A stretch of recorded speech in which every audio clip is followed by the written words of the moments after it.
اللہ تعالیٰ فرماتا ہے کہ ہم کافروں کو بھی اور جن معبودوں کو یہ پوج رہے ہیں ان کو بھی دوزخ میں ڈالیں گے. اور پھر اللہ تعالیٰ فرماتا ہے کہ اگر یہ ان کے معبود ہوتے تو دوزخ میں ان کے ساتھ تو نہ ہوتے. تو یہ جو بت، وہ پتھر جن کے بت تراشے گئے، ان کو اللہ تعالیٰ دوزخ میں اس لیے ڈالے گا تاکہ کافروں کی حسرت میں اضافہ ہو کہ یار ان کو ہم پوجتے رہے، یہ بھی ہمارے ساتھ ہے. اب دوزخ کے اوپر 19 فرشتے ہیں تو فرشتوں کو عذاب تو نہیں ہو رہا. اللہ ہی اللہ ہے جی. یقین کریں کہ یہ جو چیزوں کی کوالٹیز ہیں یہ بھی اللہ کی وجہ سے. وَإِن كُنتُمْ فِي رَيْبٍ مِّمَّا نَزَّلْنَا عَلَىٰ عَبْدِنَا، اور اگر تمہیں یہ شک ہو، کوئی شک ہو اس چیز کے بارے میں جو ہم نے اپنے بندے پر نازل کی ہے، یعنی قرآن. یہ قرآن جو اللہ کی کتاب ہے، جو نبی علیہ السلام کا واحد معجزہ ہے، جس کی بنیاد پہ دعوی نبوت ہے، اس کے بارے میں اگر تمہیں کوئی شک ہو کہ یہ کتاب انہوں نے خود گھڑ لی ہے یا یہ کتاب اللہ کی طرف سے نہیں ہے، کوئی انسانی کوشش ہے، فَأْتُوا بِسُورَةٍ مِّن مِّثْلِهِ، تو تم بھی کوئی اس سے ملتی جلتی ایک صورت ہی بنا کے لے آؤ. وَادْعُوا شُهَدَاءَكُم مِّن دُونِ اللَّهِ، اور بلا لو مدد کے لیے اپنے جتنے حمایتی ہیں اللہ کے سوا. ان کنتم صادقین، اگر تم سچے ہو. اللہ کے سوا جتنوں کو بلانا ہے تم بلا لو.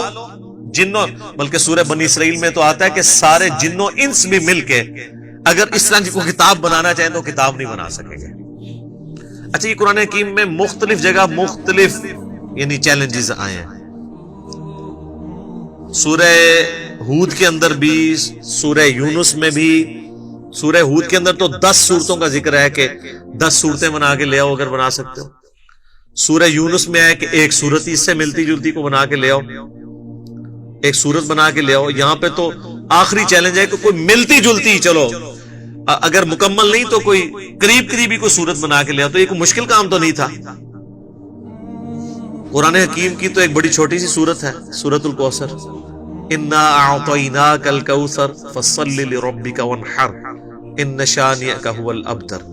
اس کی بھی کوئی کاپی نکالی جا سکتی تھی ایسے لوگوں کی طرف سے جو یعنی اتنے فصیح اللسان تھے کہ وہ دوسروں کو اجمی کہا کرتے تھے. ان کو اپنی زبان کے اوپر اتنا ناز تھا، فی البدی وہ عام جو گفتگو ہے اس کو بھی شاعری کے انداز میں بیان کر دیا کرتے تھے. لیکن یہ تاریخ میں نہیں ملتا کہ کسی نے یہ چیلنج اس طریقے سے قبول کیا. اتنی شرم و حیا ان کے اندر بھی موجود تھی.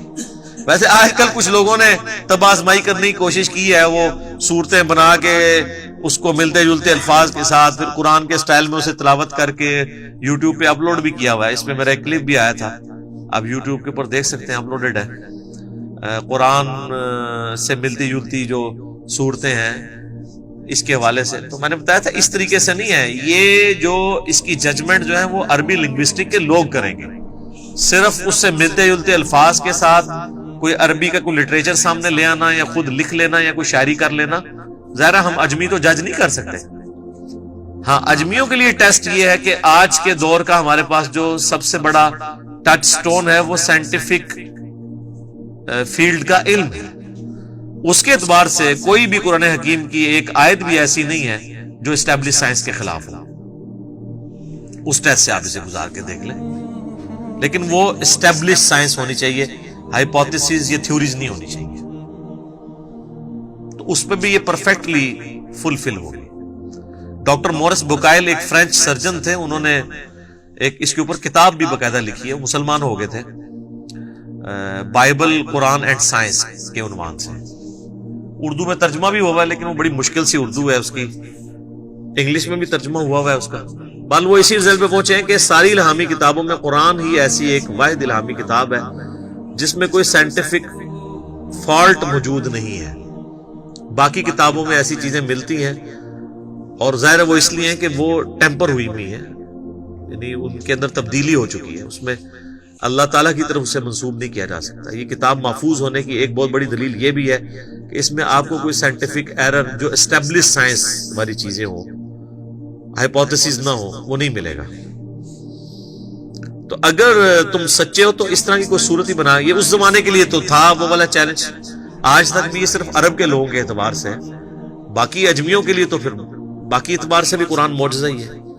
فَإِن لَمْ تَفْعَلُوا، اور پس اگر تم ایسا نہ کر سکو، وَلَن تَفْعَلُوا، اور تم ہرگز ایسا نہیں کر سکو گے۔ اللہ تعالیٰ نے اس پہ اپنا اوپینین بھی دے دیا ہے کہ یقیناً تم کر بھی نہیں پاؤ گے۔ فَاتَّقُوا النَّارَ الَّتِي وَقُودُهَا النَّاسُ وَالْحِجَارَةُ، تو ڈرو اس آگ سے جس کا ایندھن آدمی اور پتھر بننے والے ہیں۔ اعدت للکافرین، جو اللہ نے تیار کر کے رکھی ہے انکار کرنے والوں کے لیے۔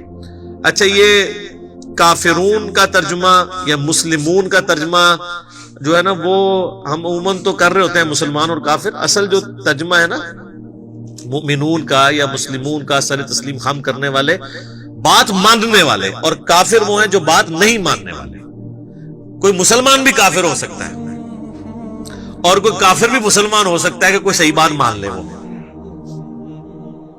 ایک تو وہ ٹرم والا ایمان ہے نا جو ہم ایز اے اصطلاح استعمال کرتے ہیں، جو کلمہ پڑھ لے اور وہ 5 بنیادی چیزوں پہ چلے۔ لفظی ترجمہ یہ ہے کہ نہ ماننے والوں کے لیے، انکار کرنے والوں کے لیے، کفر کہتے ہیں انکار کرنے کو، ناشکری کرنے کو، اللہ تعالیٰ نے آگ تیار کر رکھی ہے جس کا ایندھن آدمی، انسان اور پتھر ہے۔ اللہم اجرنا من النار، اللہم اجرنا من النار، اللہم اجرنا من النار۔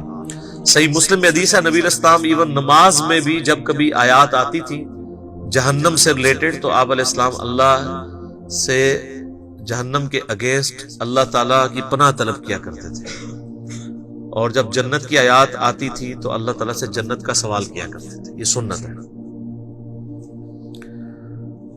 اچھا، یہ جو آیا کہ پتھر بھی ایندھن بنیں گے، تو یہ پتھر کو کوئی عذاب نہیں ہو رہا ہوگا بلکہ ان کی حسرت میں اضافے کے لیے ہوگا۔ اس کا ڈیٹیل ذکر سورۃ الانبیاء میں آئے گا۔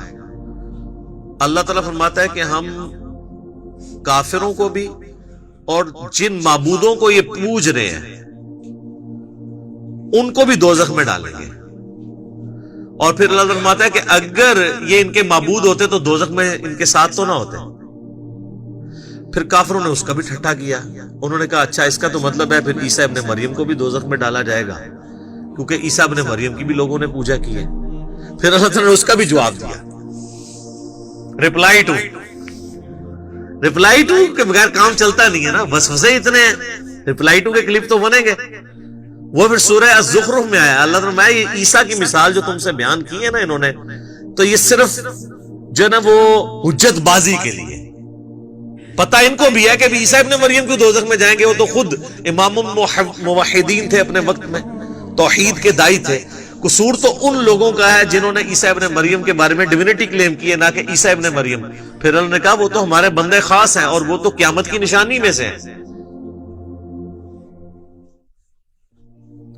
تو یہ جو بت، وہ پتھر جن کے بت تراشے گئے، ان کو اللہ تعالیٰ دوزخ میں اس لیے ڈالے گا تاکہ کافروں کی حسرت میں اضافہ ہو کہ یار ان کو ہم پوچھتے رہے، یہ بھی ہمارے ساتھ ہے۔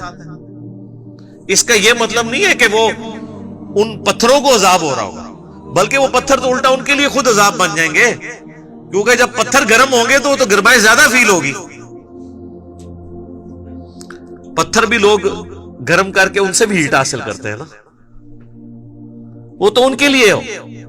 اب دوزخ کے اوپر 19 فرشتے ہیں، تو فرشتوں کو عذاب تو نہیں ہو رہا ہوگا، وہ تو مامور ہیں دوزخیوں کو مارنے پیٹنے کے لیے۔ اللہ تعالیٰ تو اس بات پہ قادر ہے کہ ایک ہی فریم آف ریفرنس میں مختلف لوگوں کے اوپر مختلف حالت طاری کر دے۔ یہ تو ہم نے دنیا میں ایکسپیرینس کیا ہے۔ آپ میں سے اگر کسی کو ملیریا ہوا ہو سخت گرمیوں میں تو اسے تو 2 رضائیاں بھی اڑا دی جائیں تو اس کی ٹھنڈ نہیں ختم ہوتی،